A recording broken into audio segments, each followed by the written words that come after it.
Pintu teater 2 telah dibuka. Para penonton yang telah memiliki karcis dipersilakan memasuki ruangan teater.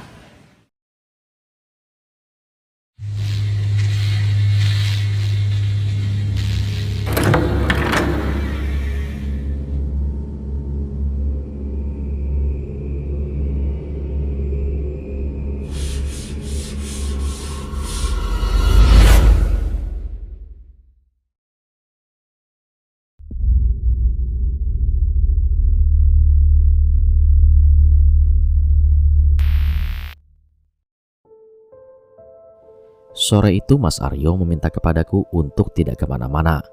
Ia tidak mau lagi ada hal-hal aneh yang terjadi kepadaku.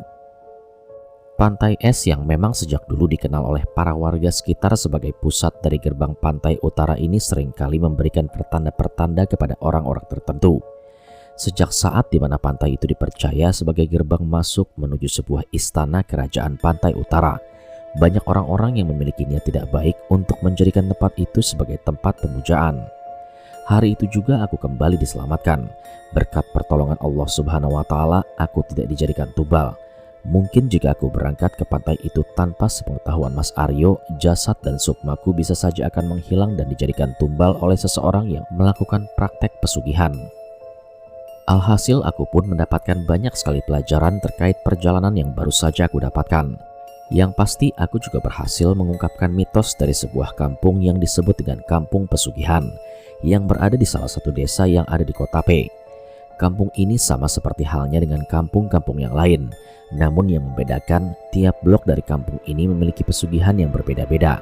Salah satunya adalah rumor pesugihan tuyul di salah satu desa di kota P.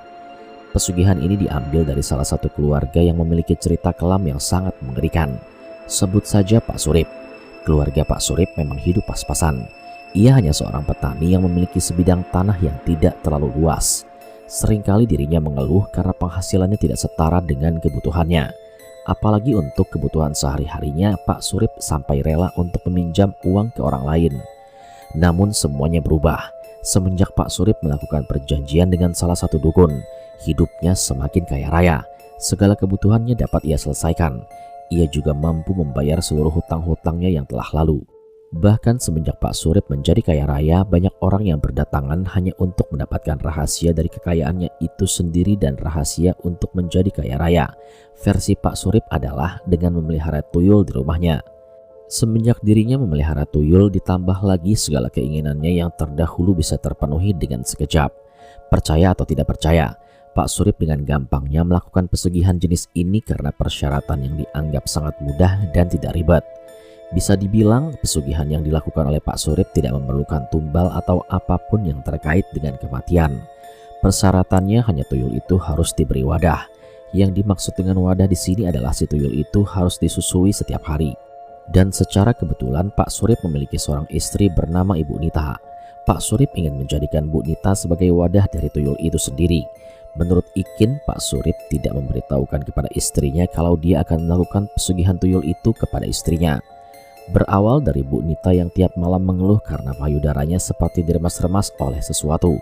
Ibu Nita mengira itu adalah tindakan suaminya yang ingin melakukan hubungan suami istri. Namun keanehan itu terjadi ketika muncul bekas gigitan di ujung payudara Ibu Nita. Pak Surip mengatakan bahwa tidak melakukan hal itu setiap hari. Selain itu muncul juga bekas luka aneh dan sedikit membengkak di area puting susu milik Bu Nita. Pak Surip pun merahasiakan hal itu kepada istrinya karena dia tidak mau usahanya menjadi sia-sia ketika memberitahukan kepada istrinya yang ternyata istrinya sendiri tidak menyetujui hal tersebut. Singkat cerita, semenjak Pak Surip melakukan pesugihan itu, dia seringkali berjalan kaki menuju rumah warga dengan dalih untuk bersilaturahmi. Padahal faktanya Pak Surip sedang mendeteksi lokasi rumah yang hartanya yang sangat banyak. Ia seringkali melihat satu persatu rumah warga. Selain itu, ia juga mencari tahu siapa saja yang panen padinya sangat banyak. Dari situlah Pak Surip akan mengincar target dengan panen terbanyak. Setelah Pak Surip berkeliling ke tiap rumah-rumah, ia mendapatkan seorang target. Korban pertamanya adalah Bapak Dirham. Pak Dirham pernah didapati Pak Surip main ke rumahnya. Awalnya Pak Dirham mengira Pak Surip hanya sekedar untuk bermain. Namun ternyata anak dari Pak Dirham yang bernama Bagus ini tiba-tiba melihat sosok anak kecil botak dengan telinga yang panjang dan berlendir. Bagus ketakutan dan berteriak-teriak bahwa ada sosok anak kecil di belakang tubuh Pak Surip. Pak Dirham yang melihat itu awalnya hanyalah hal biasa. Namun ketika malam hari, dengan sekejap seluruh harta benda istrinya yaitu Bu Tuti menghilang dengan seketika. Perhiasan dengan uang senilai 10 juta hilang raib di lemari Bu Tuti. Atas kejadian tersebut, seluruh keluarga Pak Dirham geger akan hal itu. Akhirnya para warga menelusuri keluarga Pak Surip. Namun anehnya tak ada tanda-tanda yang mendukung bahwa Pak Surip yang mencuri seluruh hartanya.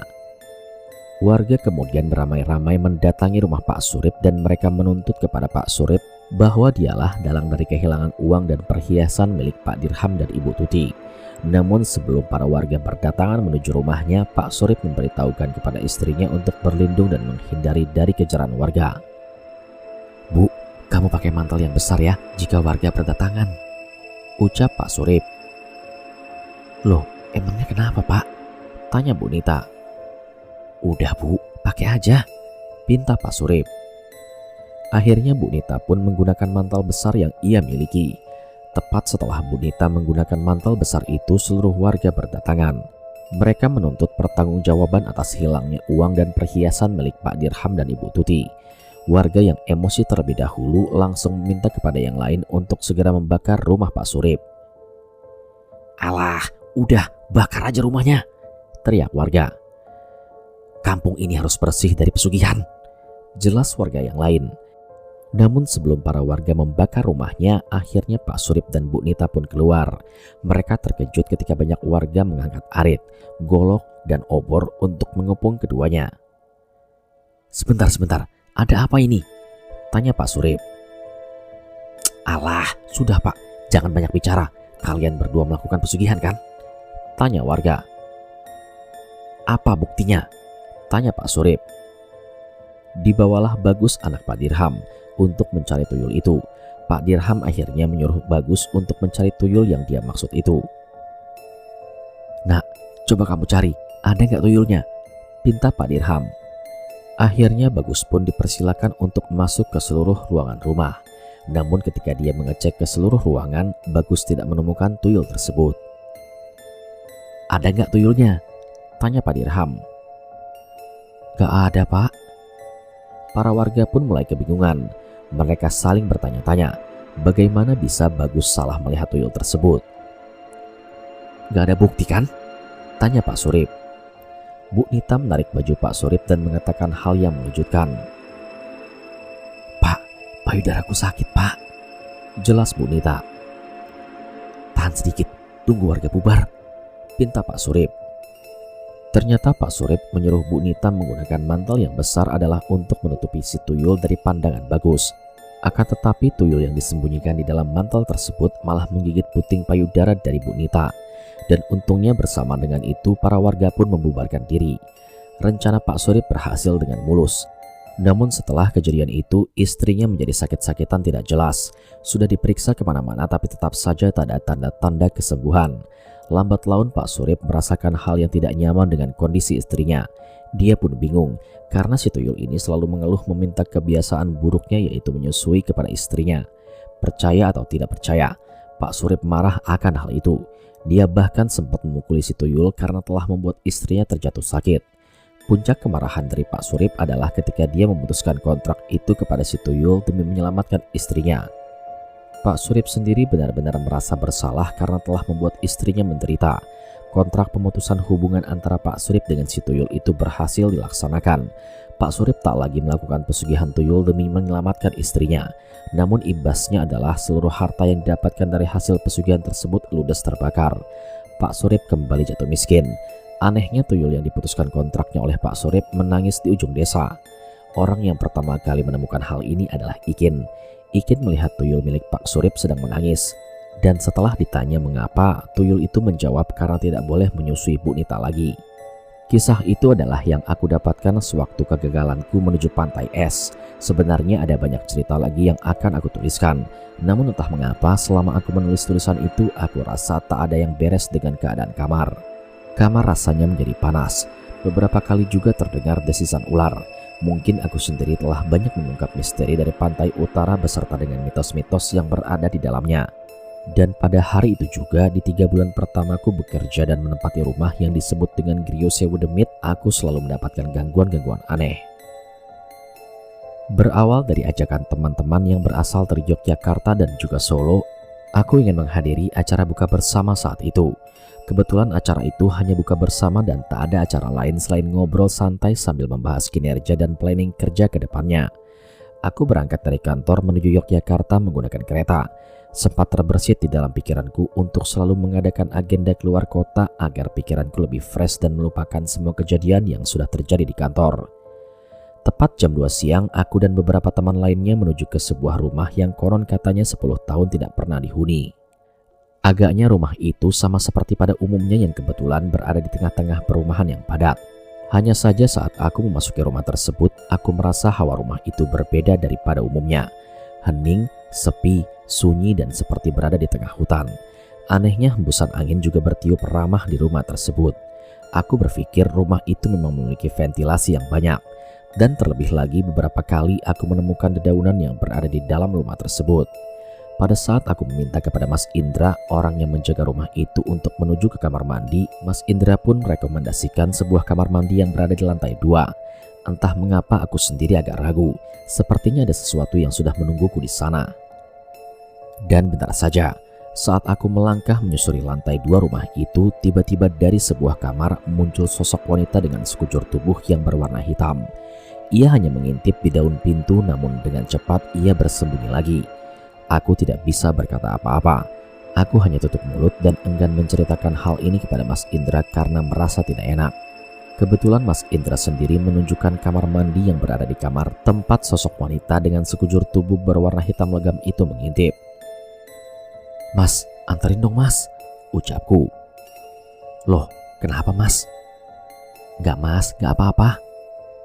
Mas Indra pun menuruti kemauanku. Ia mengantarkanku hingga ke daun pintu kamar mandi yang berada di dalam kamar tersebut. Selesai aku berwudu karena kebetulan belum sholat asar. Aku pun segera melaksanakan sholat. Namun dari tadi telingaku berdenging, seperti ada bisikan gaib yang membisikkanku seakan-akan penunggu rumah itu ingin berkomunikasi kepadaku. Aku tetap menjalankan sholat dengan sebisa mungkin. Secepat mungkin aku segera keluar dari rumah ini karena ada sesuatu yang memang membuat aku tidak nyaman. Selesai sholat aku langsung buru-buru untuk turun. Namun baru saja aku menginjakkan kakiku ke tangga, tiba-tiba ada sesuatu yang membisikkanku lagi. "Aku ada di sini." Sontak saja hal itu membuat aku terdiam. Sejenak sembari menengok ke arah belakang untuk mengetahui bentukan dari sosok tersebut. Saat dimana aku menengok ke arah belakang, Mas Indra langsung kebingungan. "Ada apa mas? Ada yang bisikin aku tadi mas." "Udah, gak usah diladenin mas." Bersamaan dengan itu, sosok itu muncul dari balik daun pintu. Bentukannya seperti nenek-nenek berusia ratusan tahun. Wajahnya pucat namun gelap. Rambutnya berantakan dan panjang. Mulutnya lebar dan menyeringai mengerikan. Aku segera turun dengan langkah kaki yang sedikit dipercepat. Hampir saja aku terbawa dengan sosok itu. Jika aku kehilangan kendali, mungkin sosok itu akan ikut kepadaku dan menempel ke tubuhku hingga ke kantor. Singkat cerita, di jam 4 sore kami pun berangkat menuju sebuah tempat seperti yang disepakati. Tempat tersebut merupakan sebuah restoran yang cukup terkenal di Yogyakarta. Aku sangat menyukai pemandangan Yogyakarta tak kalah sinar matahari akan sirna. Warna langit yang indah seperti jalanan Yogyakarta yang memberikan kenyamanan bagi para pelancong untuk menyusuri tiap sudut tempat ini. Tepat di pukul 5 sore kami datang ke salah satu restoran yang sudah terlebih dahulu kami reservasi. Di sana aku dan beberapa teman yang lain kembali membicarakan terkait hal-hal yang memang dimitoskan dan juga beberapa obrolan memecah tawa yang seringkali dijadikan sebagai topik utama. Sekitar jam 6 kurang kami pun akhirnya melakukan buka bersama dan menyantap makanan yang sudah kami pesan. Setelah berbuka, aku dan Mas Indra sholat terlebih dahulu karena sudah memasuki jam setengah 7. Selesai sholat, aku dan Mas Indra kembali lagi bergabung bersama teman-teman dan membicarakan acara selanjutnya setelah buka bersama selesai. Alhasil setelah dirembukan, kami memilih untuk nongkrong lagi di salah satu warung kopi yang katanya menjadi tempat favorit di malam hari. aku sendiri tidak tahu tempatnya seperti apa. Namun jika boleh jujur, aku sendiri merasakan ada tarikan energi yang berada di warung kopi yang nantinya akan dijadikan tempat sebagai obrolan kami. Tepat jam 10 malam kami tiba di tempat yang nantinya akan dijadikan sebagai tempat tongkrongan kami berikutnya. Tempatnya cukup unik, berada di sekitaran pepohonan. Meja-mejanya benar-benar menggambarkan sebagai warung kopi yang klasik dan estetik. Akhirnya kami semua pun memesan kopi dan aneka minuman yang dijajakan di warung tersebut. Sembari ngobrol terkait kehidupan sehari-hari, aku menatap wajah Mas Indra yang kebetulan merasakan hal yang sama seperti apa yang aku rasakan. Mas Indra sama sepertiku. Ia memiliki sebuah intuisi dan kepekaan yang mungkin lebih kuat daripada aku. Bedanya jika Mas Indra sudah bisa mengendalikan dan mampu mencegah diri dari penggangguan dan ketempelan, sedangkan aku sendiri masih belum bisa mengendalikan diri. Terkadang aku masih mudah ketempelan dan gampang bocor.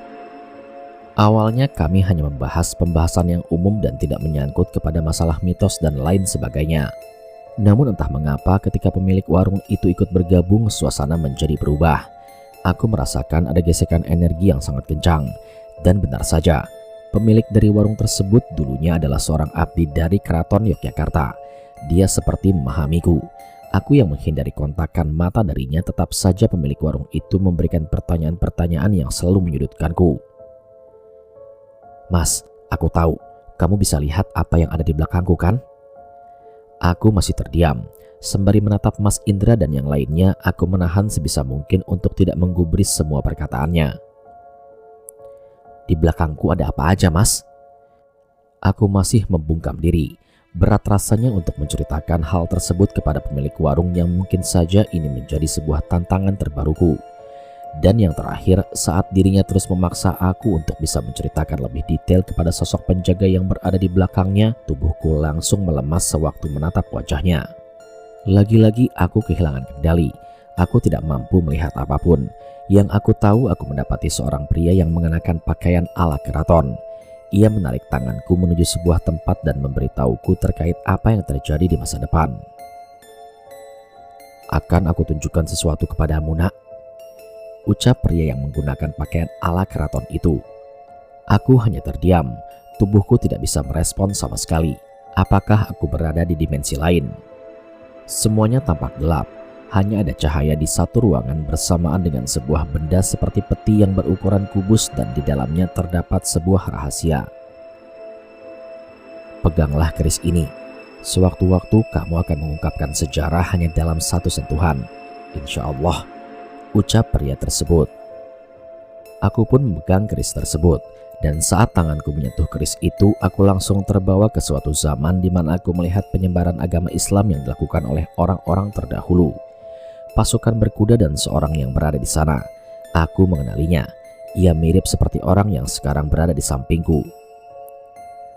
Mbah, maaf, jenengan siapa ya? Pria itu tersenyum.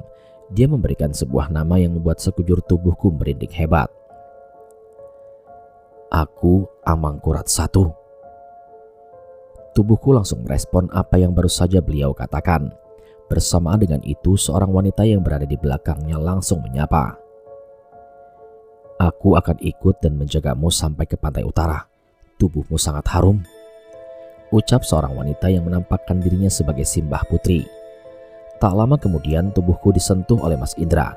Ia menyadari jika aku baru saja terbawa ke sebuah dimensi lain. Mas, sudah, jangan kelamaan di sana. Ayo kita pulang, tubuhmu bocor lagi. Tepat jam 6 pagi, aku pun memesan tiket arah pulang kantor. Saat itu tubuhku masih sedikit lemas dan badan terasa pegal-pegal. Mungkin efek ketempelan semalam tadi membuat tubuhku sedikit kurang sehat. Untungnya kereta datang tepat waktu. Aku segera memasuki gerbong dan mencari tempat duduk yang sudah tertera di dalam tiket. Perjalanan dari Jogja menuju kantorku memakan waktu berkisar 5 jam. Waktu ini sudah termasuk cepat. Karena kebetulan suasana masih dalam keadaan puasa, tubuhku berkontraksi dengan panas di wilayah Pantura saat itu. Tepat jam 12 siang aku pun tiba di kantor. Di sana aku sudah mendapati beberapa anak kantor yang kebetulan sudah menunggu. Namun entah mengapa pundakku terasa sangat berat. Aku pikir ini adalah efek semalam yang masih terasa hingga sampai ke kantor. Akhirnya aku pun memutuskan untuk beristirahat selepas melaksanakan sholat zuhur. Tepat jam 4 sore aku pun terbangun. Dari sinilah kejadian yang menjanggal pun kembali terjadi. Berawal dari jendela kamarku yang tiba-tiba bergerak dengan sendirinya. Padahal tak ada angin yang berhembus dengan kencang. Mungkin ada orang lain yang saat itu masuk ke kamar ketika aku tertidur. Tapi anehnya saat aku menanyakan kepada beberapa anak kantor, mereka mengatakan tak ada satupun anak kantor yang memasuki kamarku. Dari sinilah aku sadar bahwa ada sesuatu yang mengikutiku yang berasal dari Jogja. Aku pikir itu adalah sosok-sosok yang mungkin memiliki tingkatan yang tidak terlalu tinggi dan bersifat endemik. Akan tetapi tepat setelah aku berbuka puasa saat dimana aku keluar dari rumah yang sekaligus menjadi kantor, tiba-tiba sosok wanita dengan mengenakan pakaian seperti penari telah berdiri di dekat pohon pisang. Ia kemudian menggerak-gerakkan tangannya dan mengeluarkan suara desisan ular yang amat mengerikan. Aku tidak suka dengan sesuatu yang berada di belakangmu. Ini tanah utara. Aku tidak mau jika yang dari selatan menginjakkan kakinya ke tanah ini.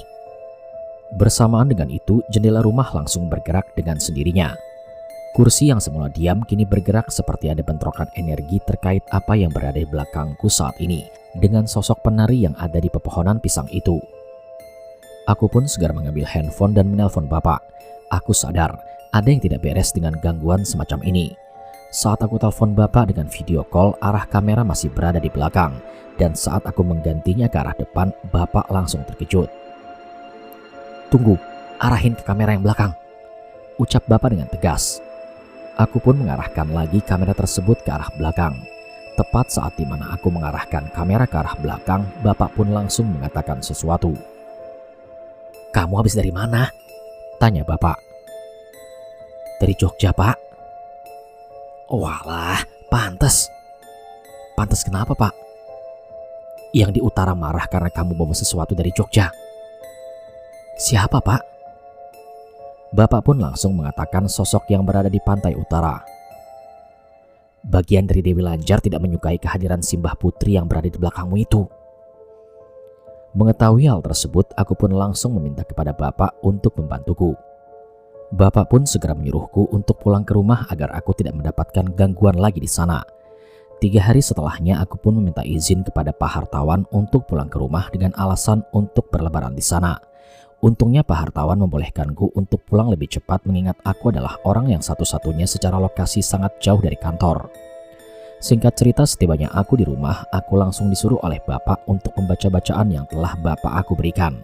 Lalu ia memberikan kepadaku sebuah amalan yang nantinya digunakan agar aku sendiri bisa terhindar dari gangguan yang berada di kantor tersebut.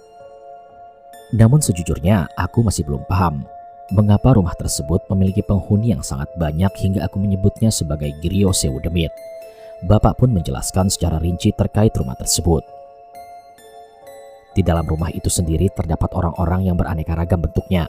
Beberapa dari mereka juga memiliki pegangan yang dengan pegangan itu sendiri mampu menyerap energi-energi dari luaran. Belum lagi rumah itu berdekatan dengan lokasi pantai utara. Jadi nggak salah jika rumah itu memiliki penghuni yang sangat banyak dan beraneka ragam. Sampai saat dimana aku tidak lagi kembali ke kantor hingga 1 bulan lamanya, aku mendapatkan banyak laporan terkait penghuni dari rumah itu. Banyak anak kantor juga yang mendapatkan gangguan seperti gangguan sosok wanita dan pria asing yang sering memasuki ke kamar depan dan terus berlalu lalang di depan kamar. Kata bapak, mereka yang berada di sana mencariku karena aku sendiri sudah lama tidak menempati rumah yang sekaligus menjadi kantor. Dan kasus terakhir yang ada di rumah tersebut adalah sewaktu ada anak kantor yang sedang melakukan syuting. Lalu kuntilanak yang berasal dari kamar mandi mengganggunya hingga memberikan trauma yang sangat mendalam. Untuk informasi terakhir, rumah itu masih digunakan dan beberapa kali aku sendiri menuliskan kisah di kamar tempat sosok pocong pertama kali muncul. Di kamar itu aku menulis tepat jam 12 malam. Kebetulan saat itu aku sedang menulis part 3 dari kisah Griyo Sewu Demit ini. Bersamaan dengan itu muncul sosok kuntilanak dari jendela bersamaan dengan munculnya suara gamelan di malam hari. Alhasil banyak pembaca yang sensitif yang merasakan kejanggalan di part tersebut. Dan memang benar, part 3 adalah part yang paling sensitif untuk saat ini. Sebagai bonusnya, aku akan memberikan sebuah dokumentasi dari rumah tersebut agar teman-teman semua percaya. Namun aku sendiri tidak memaksakan jika apa yang aku rasakan ini dapat dipercaya. Karena memang aku menulis ini sebagai bahan pelajaran dan pengalaman untuk kedepannya. Namun mohon maaf, Untuk gambar dari rumah Griyo Sewu Demit tidak saya tampilkan pada video kali ini. Bagi teman-teman yang penasaran dengan bentuk asli dari Griyo Sewu Demit, bisa langsung kunjungi karya karsa dari Mas Restu Wiratmaja melalui link yang sudah saya taruh pada kolom deskripsi. Sekian dan terima kasih.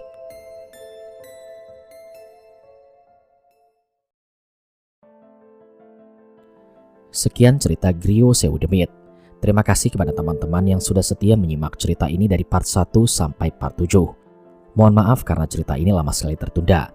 Itu karena alasan kesehatan saya yang sampai saat ini masih dalam kondisi pemulihan. Doakan saya selalu sehat agar terus bisa upload video setiap harinya. Terima kasih kepada Mas Restu Wiratmaja yang sudah memberikan izin kepada saya untuk meng-up cerita ini di channel Mereka Ada. Sukses selalu dan semangat untuk menulisnya. Sampai di sini dulu perjumpaan kita kali ini. Sampai bertemu pada cerita selanjutnya, saya Aldi pamit undur diri dari hadapan kalian. Wassalamualaikum warahmatullahi wabarakatuh.